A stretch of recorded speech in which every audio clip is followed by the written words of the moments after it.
মেয়েরা যেতে পারছে না ভয়ে। আমি তো কনস্টিটিউশনাল ক্রাইসিসে পড়ে যাচ্ছি, কারণ আমার প্রয়োজন থাকলেও অন্য জায়গায় কথা বলতে হবে, কিন্তু রাজভবনে ঢুকতে পাচ্ছি না, কারণ ভয় পাচ্ছি এই রাজ্যপালের যে সব কীর্তি কেলেঙ্কারি বেরিয়েছে তার জন্য।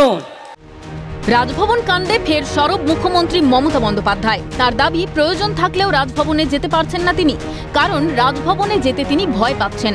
মুখ্যমন্ত্রীর এহেন মন্তব্যের পাল্টা দিয়েছে পদ্ম শিবির। মানুষ তৃণমূলের সঙ্গে নেই, দাবি বর্ধমান দুর্গাপুরের বিজেপি প্রার্থী দিলীপ ঘোষের। উনি আর কতদিন থাকবেন? রাজ্যপাল তো যে পাঠিয়েছে সে তাকে নিয়ে যাবে, দরকার তার একটা বিধিবিধান আছে, সাংবিধানিক পোস্ট আছে, কিন্তু উনি তো মানুষের সমর্থনে এসেছিলেন, আজ মানুষ তার সঙ্গে নাই, আর সেটা এই নির্বাচনের রেজাল্ট ঘোষণা হলে বোঝা যাবে। তারপরে কে পদত্যাগ করবে সেটা দেখা যাবে। রাজ্যপাল সিভি আনন্দ বোসের বিরুদ্ধে শ্লীলতাহানির যে অভিযোগ উঠেছে সেটি তদন্ত সাপেক্ষ বিষয়। অভিযোগের যথাযথ তদন্ত করে প্রকৃত সত্য সামনে আসা উচিত, এমনটাই মত ওয়াকিবহাল মহলের। কিন্তু অভিযোগ প্রমাণিত হওয়ার আগে রাজ্যের শাসক দলের তরফে যেভাবে আক্রমণ শানানো হচ্ছে রাজ্যপালের উদ্দেশ্যে তা নিয়ে উঠছে প্রশ্ন। গোটা বিষয়টিতে রাজনৈতিক অভিসন্ধির গন্ধ পাচ্ছে ওয়াকিবহাল মহল।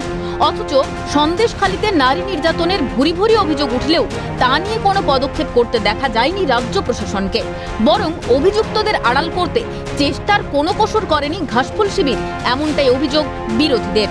এর আগে এই তৃণমূলের জমানাতেই পার্ক স্ট্রিট, কামদুনি, হাঁসখালির মতো একাধিক ঘটনা সামনে এসেছে। সেই সময় শাসক দলের তরফে ঘটনার নিন্দা করে বক্তব্য রাখতে দেখা যায়নি, বরং ওই ঘটনাগুলোকে সাজানো ঘটনা, ছোট ঘটনা বলে আখ্যা দেওয়া হয়েছিল শাসক শিবিরের তরফে।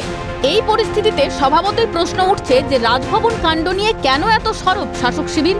রাজনৈতিক বিশ্লেষকদের একাংশের মতে দুর্নীতি, আইন শৃঙ্খলার অবনতি, সন্দেশখালী সহ একাধিক ইস্যুতে বেজায় অস্বস্তিতে রয়েছে ঘাসফুল শিবির।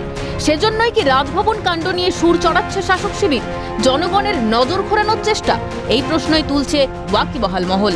ক্যালকাটা নিউজ।